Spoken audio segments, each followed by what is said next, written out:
यमराज हुए परेशान। धर्मराज लाखों वर्षों से असंख्य आदमियों को कर्मों के आधार पर स्वर्ग या नर्क में निवास स्थान अलॉट करते आ रहे थे, पर ऐसा कभी नहीं हुआ था। सामने बैठे चित्रगुप्त बार बार चश्मा पोंछ बार बार थूक से पन्ने पलट रजिस्टर पर रजिस्टर देख रहे थे। गलती पकड़ में नहीं आ रही थी। आखिर उन्होंने खींच कर रजिस्टर इतने जोर से बंद किया कि मक्खी चपेटे में आ गई। उसे निकालते हुए वे बोले, महाराज रिकॉर्ड सब ठीक है। भोला राम के जीव ने 5 दिन पहले देह त्यागी और यमदूत के साथ इस लोक के लिए रवाना भी हुआ, पर यहाँ अभी तक नहीं पहुंचा। धर्मराज ने पूछा, और वह दूत कहाँ है? महाराज वह भी लापता है। इसी समय द्वार खुले और एक यमदूत बदहवास वहां पहुंचा आया। उसका मौलिक कुरूप चेहरा परिश्रम, परेशानी और भय के कारण और भी विकृत हो गया था। उसे देखते ही चित्रगुप्त चिल्ला उठे, अरे तू कहाँ रहा? इतने दिन भोला राम का जीव कहाँ है? यमदूत हाथ जोड़कर बोला, हे दया निधान, मैं कैसे बताऊं कि क्या हो गया? आज तक मैंने धोखा नहीं खाया था, पर भोला राम का जीव मुझे चकमा देगा। 5 दिन पहले जब मैं जीव ने भोला राम का देह त्यागा, तब मैंने उसे पकड़ा और इस लोक की यात्रा आरंभ की। नगर के बाहर ज्यों ही मैं उसे लेकर एक तीव्र वायु तरंग पर सवार हुआ, त्यों ही वह मेरी चंगुल से छूट कर न जाने कहाँ गायब हो गया। इन 5 दिनों में मैंने सारा ब्रह्मांड छान डाला, पर उसका कहीं पता नहीं चला। धर्मराज क्रोध से बोला, मूर्ख, जीवों को लाते लाते बूढ़ा हो गया, फिर भी एक मामूली बूढ़े आदमी के जीव ने तुझे चकमा दे दिया। दूत ने सिर झुकाकर कहा, महाराज मेरी सावधानी में बिल्कुल कसर नहीं थी। मेरे इन अभ्यस्त हाथों से अच्छे अच्छे वकील भी छूट नहीं सके, पर इस बार तो कोई इंद्रजाल ही हो गया। चित्रगुप्त ने कहा, महाराज आजकल पृथ्वी पर इस प्रकार का व्यापार बहुत चला है। लोग दोस्तों को कुछ चीज भेजते हैं और उसे रास्ते में ही रेलवे वाले उड़ा लेते हैं। होजरी के पार्सलों के मोजे रेलवे अफसर पहनते हैं। मालगाड़ी के डब्बे रास्ते में कट जाते हैं। एक बात और हो रही है, राजनीतिक दलों के नेता विरोधी नेता को उड़ाकर बंद कर देते हैं। कहीं भोला राम के जीव को भी तो किसी विरोधी ने मरने के बाद खराबी करने के लिए तो नहीं उड़ा दिया। धर्मराज ने व्यंग से चित्रगुप्त की ओर देखते हुए कहा, तुम्हारी भी रिटायर होने की उम्र आ गई है। भला भोला राम जैसे नगाड़े दीन आदि से किसी को क्या लेना देना? इसी समय कहीं से घूमते घामते नारद मुनि यहाँ आ गए। धर्मराज को गुमसुम बैठे देख बोले, क्यों धर्मराज, कैसे चिंतित बैठे हैं? क्या नरक में निवास स्थान की समस्या भी हल नहीं हुई? धर्मराज ने कहा, वह तो समस्या कब की हल हो गई मुनिवर। नरक में पिछले सालों से बड़े गुणी कारीगर आ गए हैं। कई इमारतों के ठेकेदार हैं जिन्होंने पूरे पैसे लेकर रद्दी इमारतें बनाई। बड़े बड़े इंजीनियर भी आ गए हैं जिन्होंने ठेकेदारों से मिलकर पंचवर्षीय योजनाओं का पैसा खाया। ओवरसीयर हैं जिन्होंने उन मजदूरों की हाजिरी भर कर पैसा हड़पा जो कभी काम पर गए ही नहीं। इन्होंने बहुत जल्दी नरक में कई इमारतें तान दी। वह समस्या तो हल हो गई, पर एक बड़ी विकट उलझन आ गई है। भोला राम के एक आदमी की 5 दिन पहले मृत्यु हुई। उसके जीव को यह यमदूत यहाँ ला रहा था कि जीव इसे रास्ते में चकमा देकर भाग गया। इसने सारा ब्रह्मांड छान डाला, पर वह कहीं नहीं मिला। अगर ऐसा होने लगा तो पाप पुण्य का भेद ही मिट जाएगा।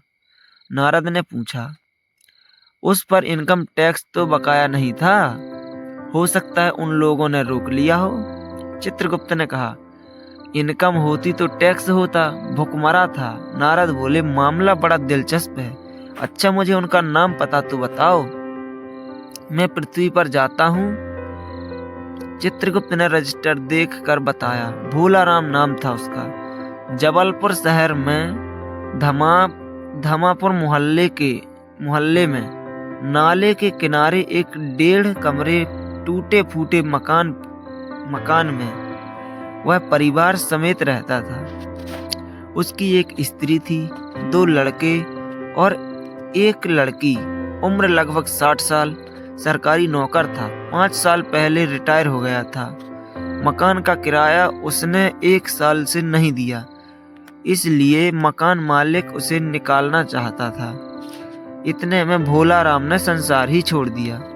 आज 5वां दिन है। बहुत संभव है कि अगर मकान मालिक वास्तविक मकान मालिक है तो उसने भोलाराम के मरते ही उसके परिवार को निकाल दिया होगा। इसलिए आपको परिवार की तलाश में काफी घूमना पड़ेगा। माँ बेटी के सम्मानित क्रंदन से ही नारद भोलाराम का मकान पहचान गए। द्वार पर जाकर उन्होंने आवाज लगाई, नारायण नारायण। लड़की ने देखकर कहा, आगे जाओ महाराज। नारद ने कहा, मुझे भिक्षा नहीं चाहिए, मुझे भोलाराम के बारे में कुछ पूछताछ करनी है। अपनी माँ को जरा बाहर भेजो बेटी। भोलाराम की पत्नी बाहर आई। नारद ने कहा, माता भोलाराम को क्या बीमारी थी? क्या बताऊं, गरीबी की बीमारी थी। 5 साल हो गए पेंशन पर बैठे, पर पेंशन अभी तक नहीं मिली। हर 10-15 दिन में एक दरख्वास्त देते थे, पर वहां से या तो जवाब आता ही नहीं था, और आता तो यही कि तुम्हारी पेंशन के मामले में विचार हो रहा है। इन 5 सालों में सब गहने बेचकर हम लोग खा गए, फिर बर्तन बिके, अब कुछ नहीं बचा था। चिंता में घुलते घुलते और भूखे मरते मरते उन्होंने दम तोड़ दी। नारद ने कहा, क्या करोगी माँ? उनकी इतनी ही उम्र थी।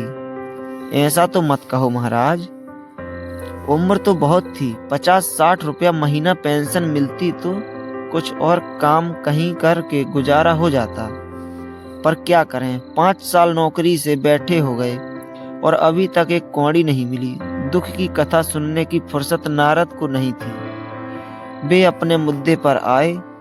माँ, यह तो बताओ कि यहाँ किसी से उनका विशेष प्रेम था जिसमें उनका जी लगा हो?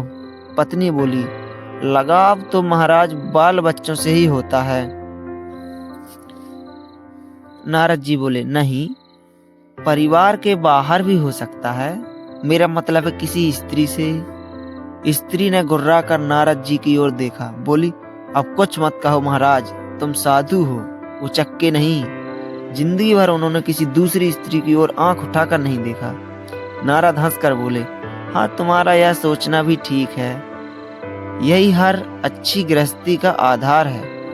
अच्छा माता, मैं चलता हूँ। स्त्री ने कहा, महाराज, आप तो साधु हैं, सिद्ध पुरुष हैं, कुछ ऐसा नहीं कर सकते कि उनकी रुकी हुई पेंशन मिल जाए, इन बच्चों का पेट कुछ दिन भर जाए। नारद को दया आ गई थी। वे कहने लगे, साधुओं की बात कौन मानता है? मेरा यहाँ कोई मठ तो है नहीं, फिर भी मैं सरकारी दफ्तर जाऊंगा और कोशिश करूंगा। वहां से चलकर नारद सरकारी दफ्तर पहुंचे। वहां पहले ही से कमरे में बैठे बाबू से उन्होंने भोलाराम के केस के बारे में बातें की। उस बाबू ने उन्हें ध्यान पूर्वक देखा और बोला, भोलाराम ने दरख्वास्तें तो भेजी थी, पर उन पर वजन नहीं रखा था, इसलिए कहीं उड़ गई होंगी। नारद ने कहा, भाई, ये बहुत से पेपर वेट तो रखे हैं, इन्हें क्यों नहीं रखा? इन्हें क्यों नहीं रख दिया? बाबू हंसा, आप साधु हैं, आपको दुनियादारी समझ में नहीं आती।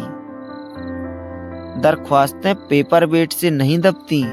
खैर, आप उस कमरे में बैठे बाबू से मिलिए। नारद उस बाबू के पास गए। उसने तीसरे बाबू के पास भेजा, तीसरे ने चौथे के पास भेजा, चौथे ने 5वें के पास भेजा। जब नारद 25-30 बाबुओं और अफसरों के पास घूम आए, तब एक चपरासी ने कहा, महाराज, आप क्यों झंझट में पड़ गए? अगर आप साल भर भी यहाँ चक्कर लगाते रहे तो भी काम नहीं होगा। आप तो सीधे बड़े साहब से मिलिए, उन्हें खुश कर दिया तो अभी काम हो जाएगा। नारद बड़े साहब के कमरे में पहुंचे। बाहर चपरासी ऊँघा रहा था, इसलिए उन्हें किसी ने छेड़ा नहीं। बिना विजिटिंग कार्ड के आया देख साहब बड़े नाराज हुए। बोले, इसे कोई मंदिर समझ रखा है का?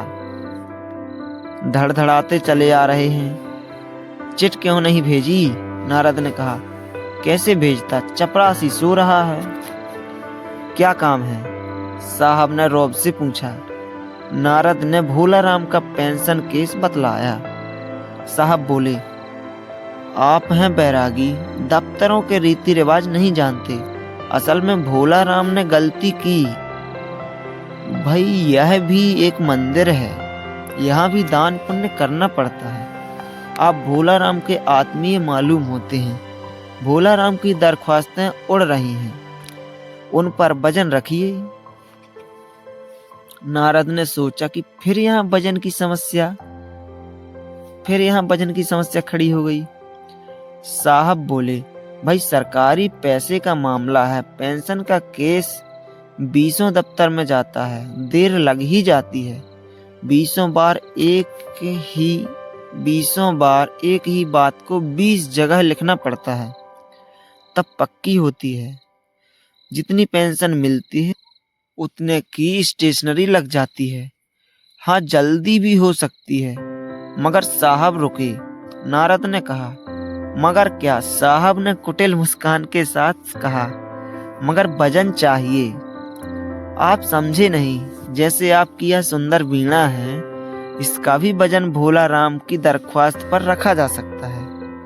मेरी लड़की गाना बजाना सीखती है, यह मैं उसे दे दूंगा। साधु संतों की वीणा से तो और अच्छे स्वर निकलते हैं।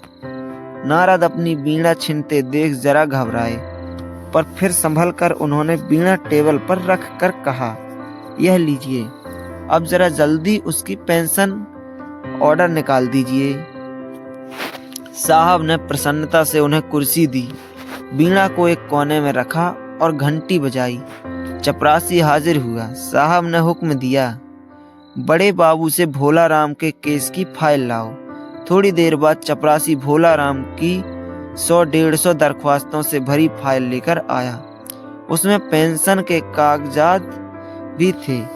साहब ने फाइल पर नाम देखा तो निश्चित करने के लिए पूछा, क्या नाम बताया साधु जी आपने? नारद समझे कि साहब कुछ ऊंचा सुनता है, इसलिए जोर से बोले, भोला राम। सहसा फाइल में से आवाज आई, कौन पुकार रहा है मुझे? पोस्टमैन है क्या? पेंशन का ऑर्डर आ गया। नारद चौंके, पर दूसरे ही क्षण बात समझ गए। बोले, भोला राम, तुम क्या भोला राम के जीव हो? हाँ, आवाज आई।